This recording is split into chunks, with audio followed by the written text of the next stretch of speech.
Welcome to a special City Talk edition. I'm AboutTownDeb, Debbie McCarthy, your host, live from St. Mary's Regional Health Center right here in Reno, Nevada. So excited. Today we're going to dive deep into the heart of emergency care, which is a big deal. We've all had to deal with it at some point in our lives. And today we're going to talk to Dr. Jenny Wilson, and she's going to give us the real deal about what goes on right here in the emergency room.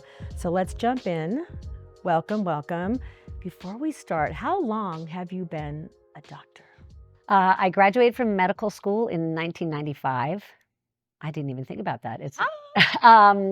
That was in Baltimore, and I have been at St. Mary's since January of 2002. So 22 years and 2 months. Congratulations. Thank you so much. Thank you for being dedicated. It says a lot that you've been here for 22 years and 2 months, was it? Yeah, or so. Well, I really appreciate it. You say that St. Mary's is important to you. I am so happy to be given this opportunity. It sounds like I'm doing an Oscar acceptance speech, but I really am so happy to be able to reach out to our community because St. Mary's is truly in my heart, and I really do believe that we provide such important care for all ranges of people with all ranges of illnesses, be it psychological, physical, critical. And so I really want to get the message out there. And I'm really grateful to you for giving me some sort of platform to talk about it. It is my favorite thing to talk about. Well, I love this facility. That's a good thing because we're going to be talking about it. So let's just, like I say, we're going to jump right in. What makes St. Mary's your go-to ER room to call, to come to? Why St. Mary's? So maybe people don't know this, but we were started 116 years ago, founded by the nuns. And I truly do believe the fact that we were founded in a sort of a spiritual context. There were, for the first decade and a half that I was here, there would be nuns who we were friends with, wandering around in the hospital. And I truly do believe, and there was a big sign up that was our St. Mary's charter, and it was a picture of Christ, and it said the words, to extend Christ's healing mission to our community. And I really do believe that is what we do here. I believe because we're not massive, we're not some behemoth. We all know each other. We're a small enough facility that we have incredibly tight teams, but we're advanced enough and we're big enough that we have all of the latest technology.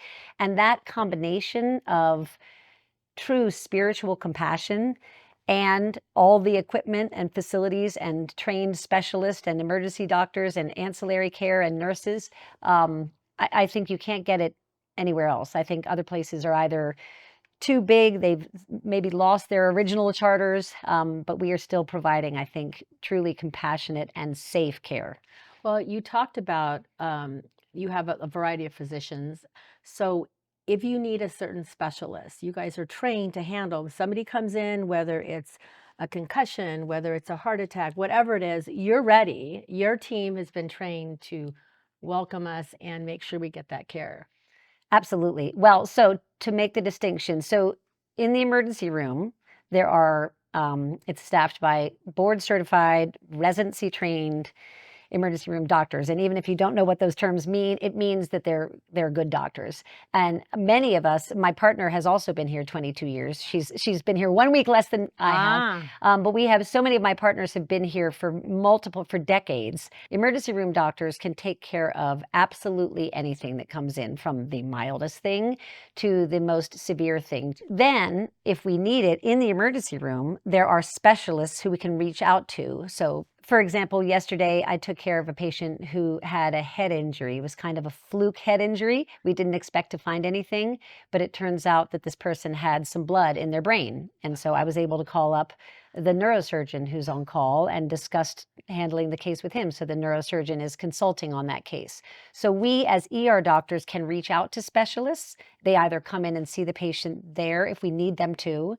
Most of the things we can take care of on our own, or they'll see the patient in the hospital, or if it's not that bad and the patient doesn't need to stay, we can arrange follow-up with all sorts of specialty care or primary care. So I'm going to go a little deep here, not too deep, but being a parent, a mom, I've been a mom. My kids are older now. They're young adults. adults. That's scary to think. I've been around here a long time too. But as a parent, we often struggle. Like, do we call? Do we not call? Do we call 911? Is a fever high? What do we do? I'd love you to give some real life experience to our parents out there listening. What are the signs we should look for when to bring your child or your loved one here? I would give this advice not just for parents of children, but to everybody. When in doubt, just come to the emergency room. I want to sort of make a promise, which has always been true. We will never do more testing than is necessary. We're not in this, we're not going to, if you're not going to be trapped in the emergency room and we're going to draw all your blood and x-ray parts of your body that don't need it. There are some patients we literally, no blood tests, no medications, no radiologic testing. It just depends on what you are presenting with. So my advice to parents specifically, especially of nonverbal children, because an 8-year-old can, talk to you a little bit more. My advice is, when in doubt, come to emergency medical care. And when in doubt, come to the highest level of emergency medical care. So if you don't know what's going on, if you present to an urgent care, you might end up having to be transferred. Sometimes people are even transferred by ambulance to the emergency room because that's where they needed to be.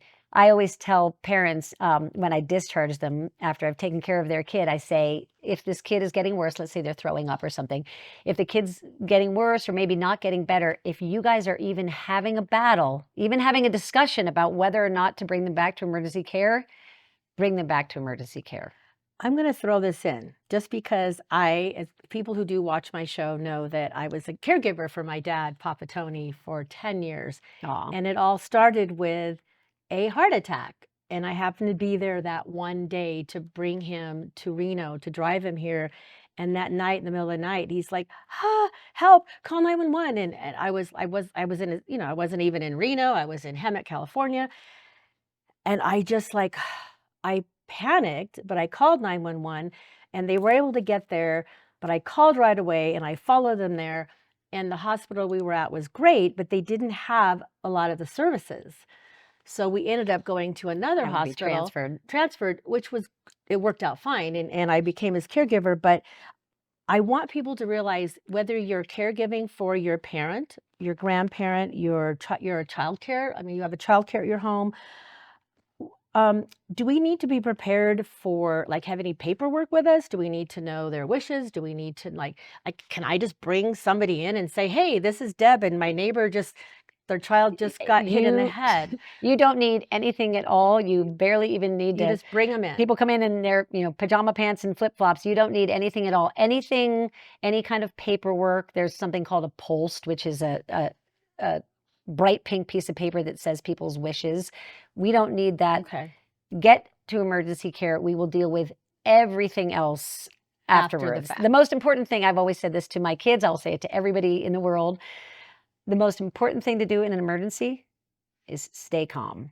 And that includes if you're the ER doctor, and that includes if you're the daughter of somebody who's having a heart attack. You stay calm yourself. Remember that I said all you need to do is get to medical care. We're worried about, I didn't bring his bag of meds. I didn't bring his living will. Don't worry about running around trying to find all that. No, absolutely.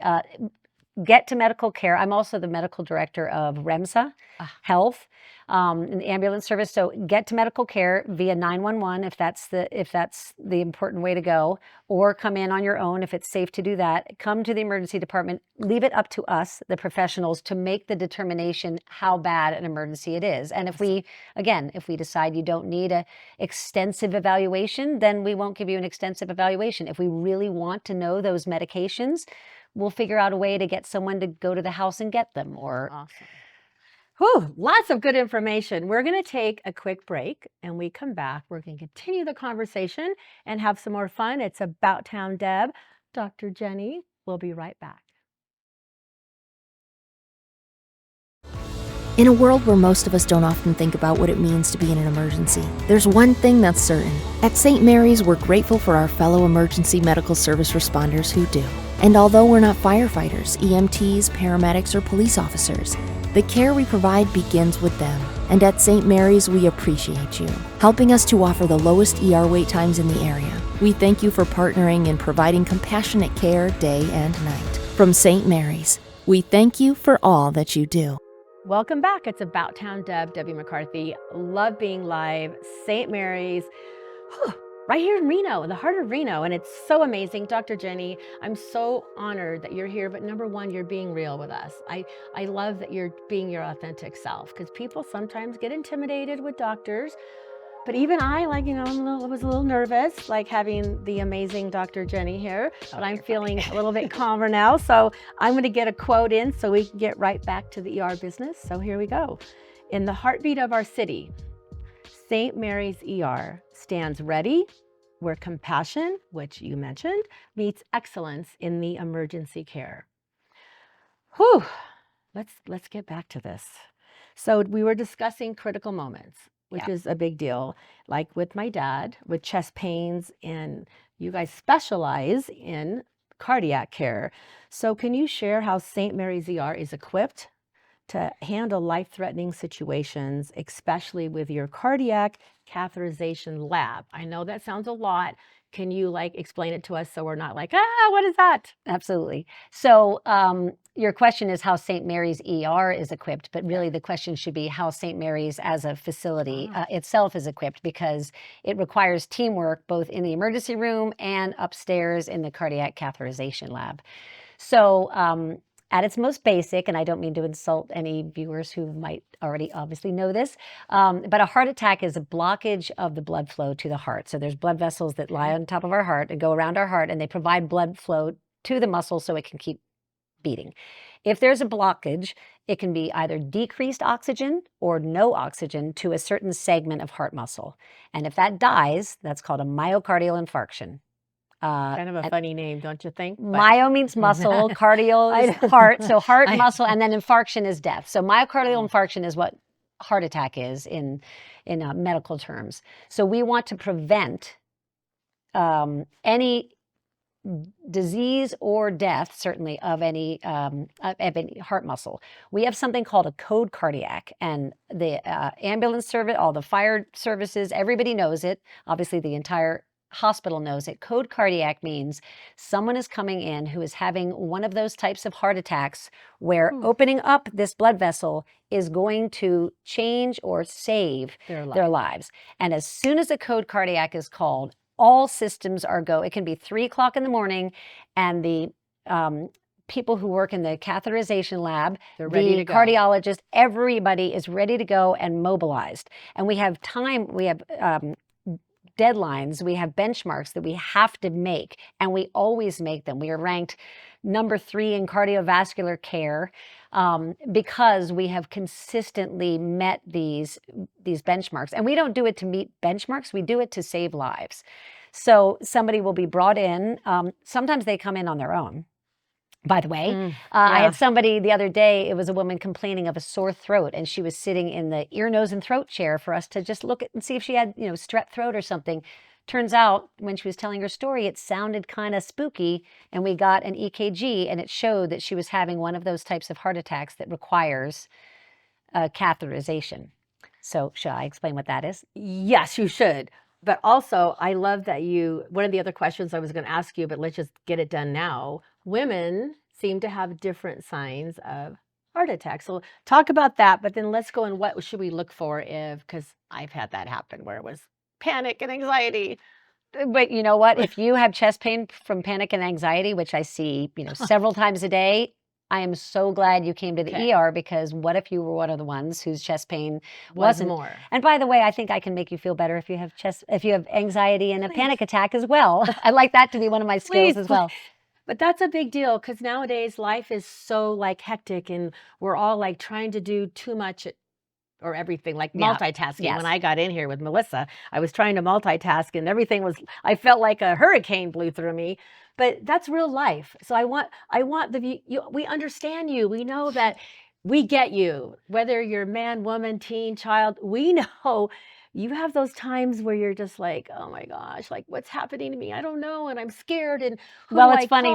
Patients ask me with all sorts of complaints. They say, do you think this was due to stress, whether it's their abdominal pain or their dizziness or their chest pain? And my answer is every single thing has to do with stress. I don't even think you would would break your ankle if you were maybe a little bit more attentive Aware. because you were a little bit less stressed and you were thinking about something else, and so you stepped off the curb. So stress contributes to absolutely everything.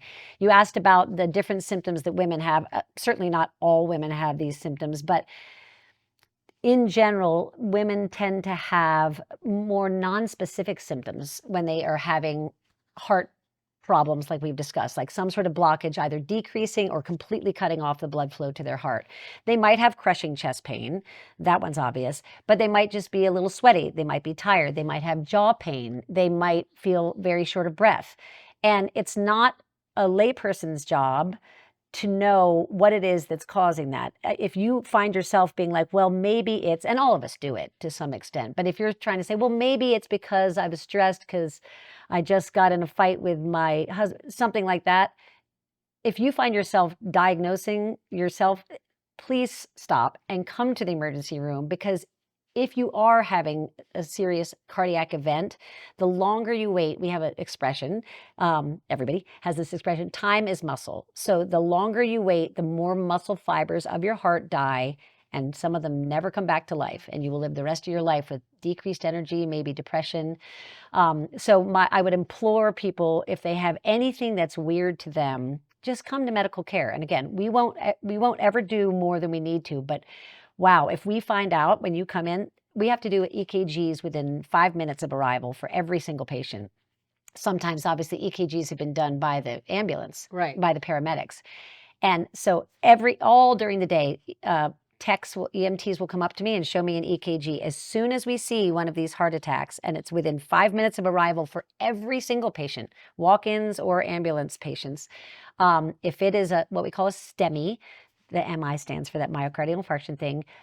The code cardiac is called everything's mobilized. So the catheterization lab, to open up a blood vessel that's blocked in the heart, the cardiologist, the interventional cardiologist, will put a catheter, which is just a tube that goes into a vessel, either in the groin, or they can actually now do it through the radial artery. Pretty It's cool. not. That's a lot better than the groin. Well, it's not actually. I haven't had it done, but it is a needle stick. It's not like no one's slicing you, and the patients are frequently sedated. So the catheter gets snaked up to the heart.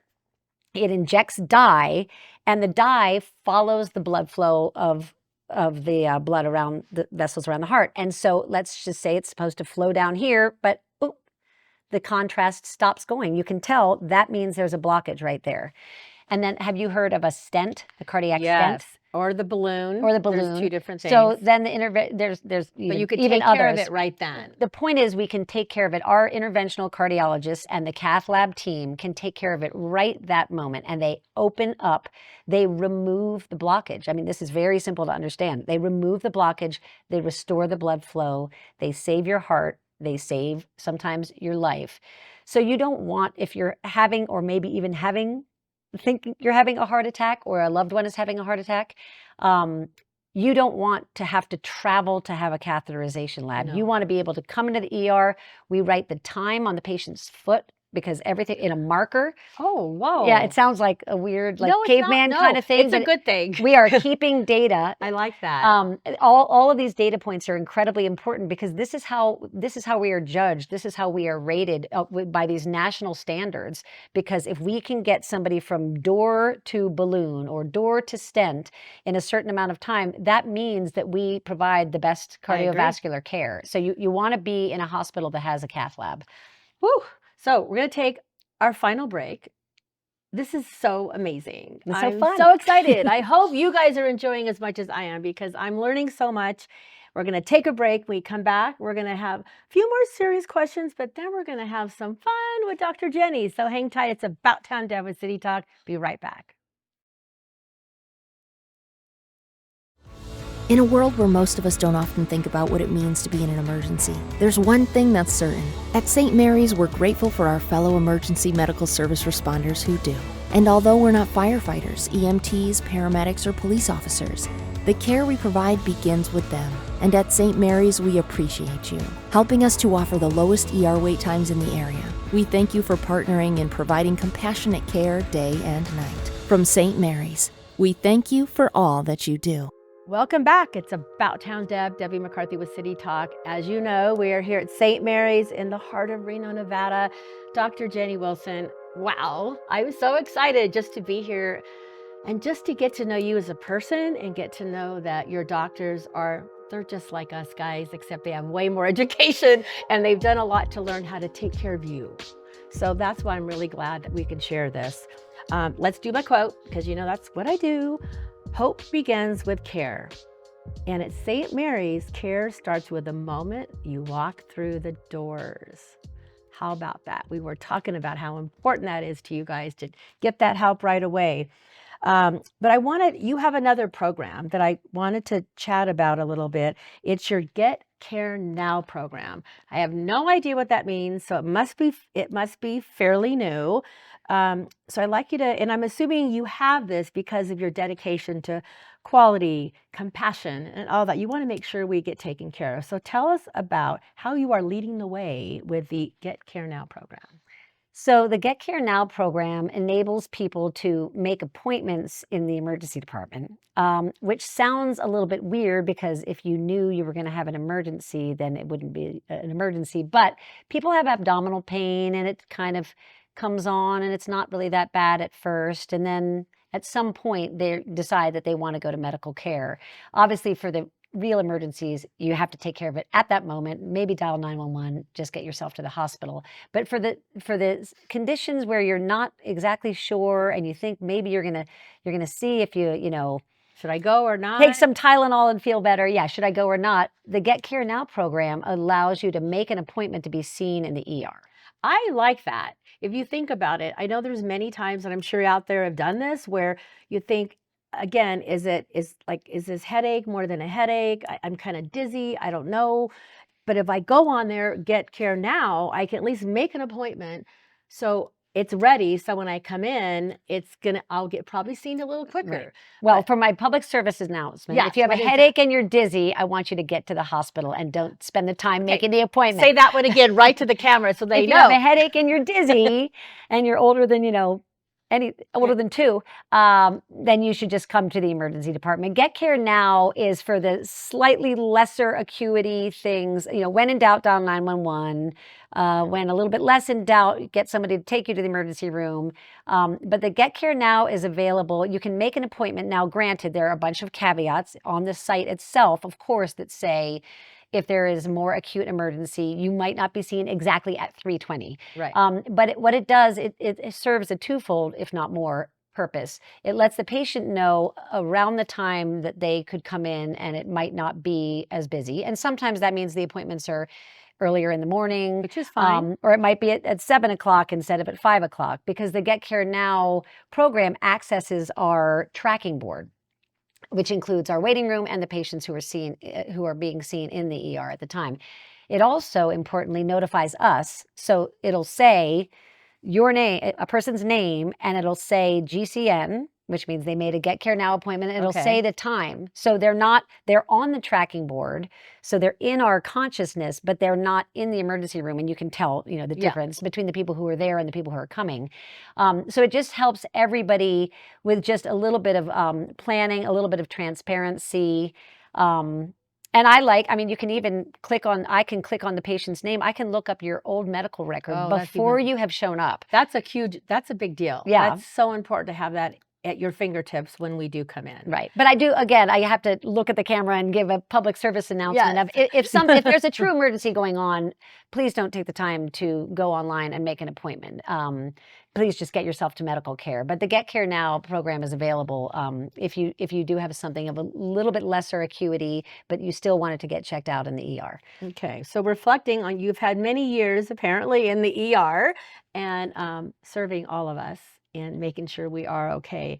Can you share a moment or an experience that encapsulates the impact with your work on the community, being an ER doctor or just being a doctor? Well, I have, there's sort of a community answer to that. And then there's like a personal individual patient answer to that. There's like 1,000 of the latter.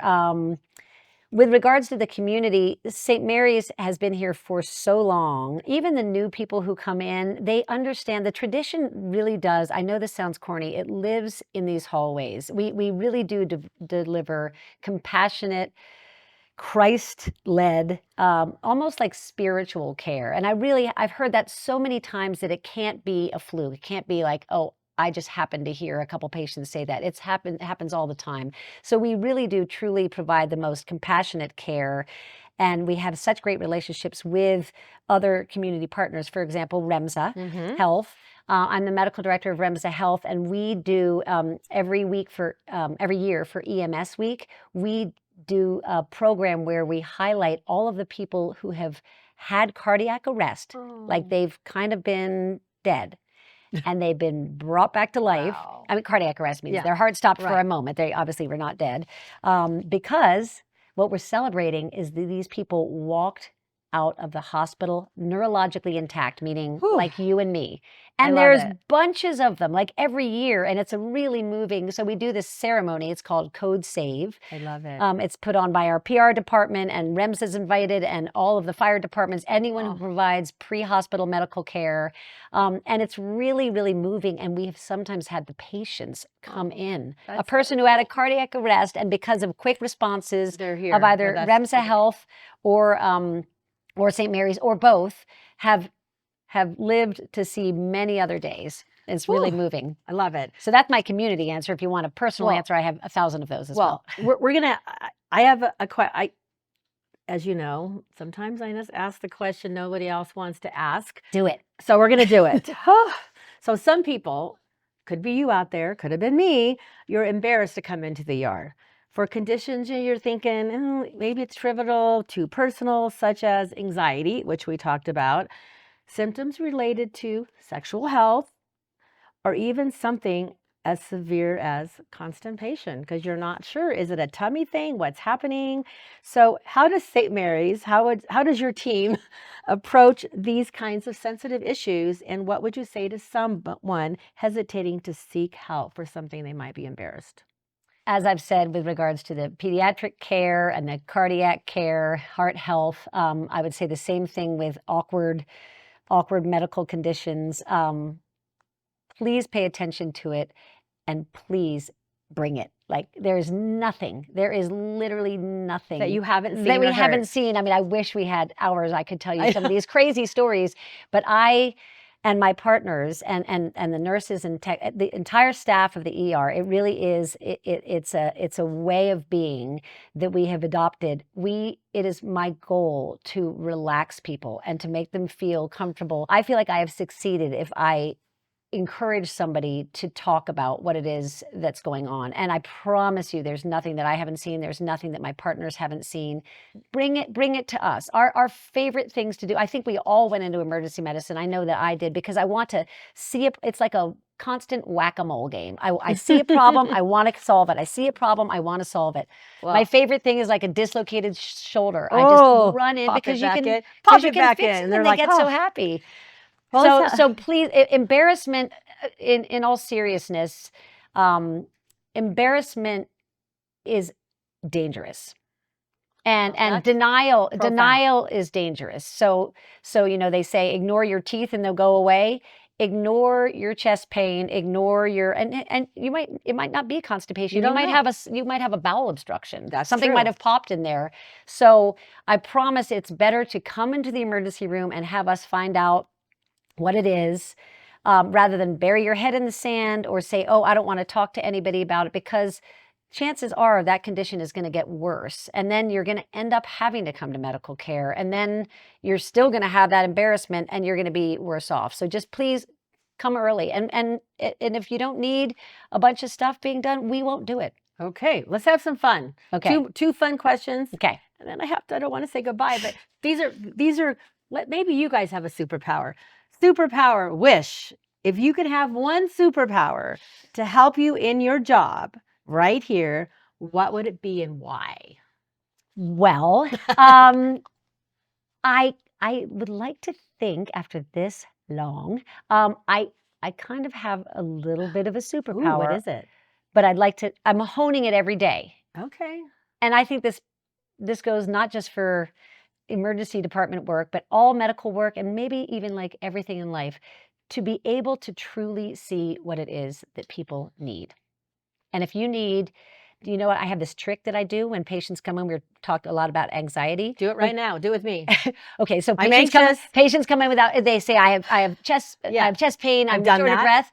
I will listen to their lungs, and you make them sit up, and you put the stethoscope on the back, and I will say, take a deep breath, and they'll take a deep breath, and then go out, and then I'll go to the other side, and I'll say, take a deep breath. If I do that maybe 4 times, I can figure out what's up with their lungs. I'll do it for like 45 seconds straight. And because I know the person is so nervous, and I'm like, slow it down. And I'm not tricking them. I, by the way, always breathe along with my patients when I tell them. If I tell them to hold their breath, I also do the same thing. So I don't make them hold their breath too long. But sometimes, very, very frequently, what people need is honestly just like a touch, I know. A hand on the arm, and looking them in some the sort eyes, of reassurance, letting them know and you they'll care. letting them know I care. So the ability to see what it is they need, and that includes if they need a transaortic valve replacement. I also want to be able to see that. I want to be able to see everything, all of it, and it's not just in the medical and physical realm. It's very, very frequently in the psychological realm as well. So to be able to see that and provide the solution for it, whatever that is. One more fun question, and then we're going to have to say goodbye. Okay. Music to save lives by. I watch a lot of these ER kind of shows, and you always see the doctors and nurses with her rocking out to music. What song would you say is the soundtrack of the ER on a busy day? I think about like a little bit of Monica in my life, a little bit of Erica by my side, just because there's just... I love the mayhem. At one point we were talking before the show, and you said, like, what's a place that you go to sort of like chill out in Reno? Yeah, what would it be? I'm not joking when I say this. I love being in the emergency department. It's not relaxing.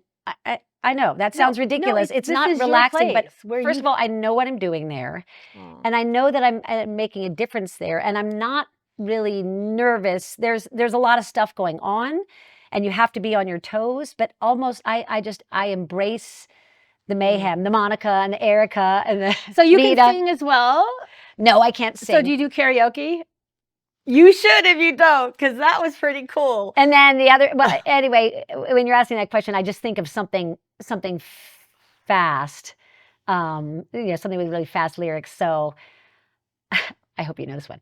So I want to rock right now. I'm rock bass and I came to get down. I'm not internationally known, but I'm known throughout the microphone because I get stupid. I mean outrageous. Stay away from me if you're contagious, because I'm a man. No, not a loser. To be an MD is what I choose. I love it. Anyway, okay, it's supposed to be an MC. No, you cannot get any better than that. It has contagious in I'm it. so excited. I just want to go dance around these halls. This is so cool. We generally provide medical care without background music. Okay, but, well, that's probably true. Anyway, something fast, something. I love it.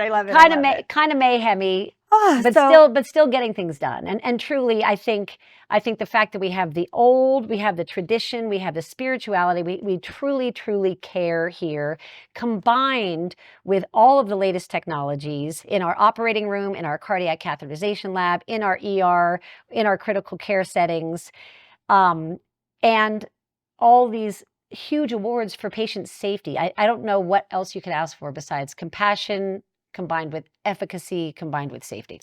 If you need more information, have any questions, stmarysreno.com.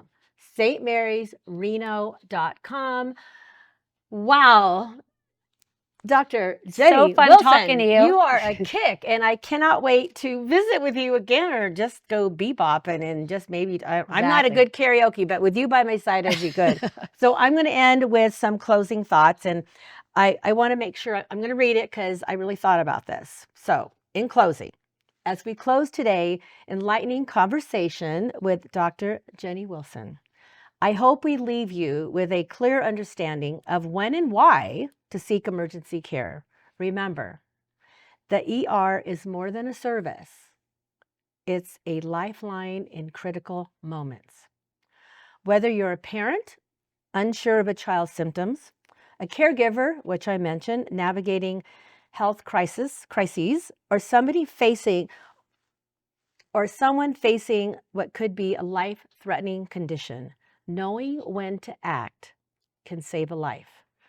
Today's highlights from St. Mary's ER are more than just answers. They are your tools for making informed decisions in those pivotal moments. Stay informed, be prepared, and never hesitate to seek help when it matters most. From City Talk, I'm AboutTownDeb, reminding you to care deeply, act swiftly, like Dr. Jen said, and always advocate for your health and the health of your loved ones. I'm AboutTownDeb with City Talk, and remember, together we are one heart.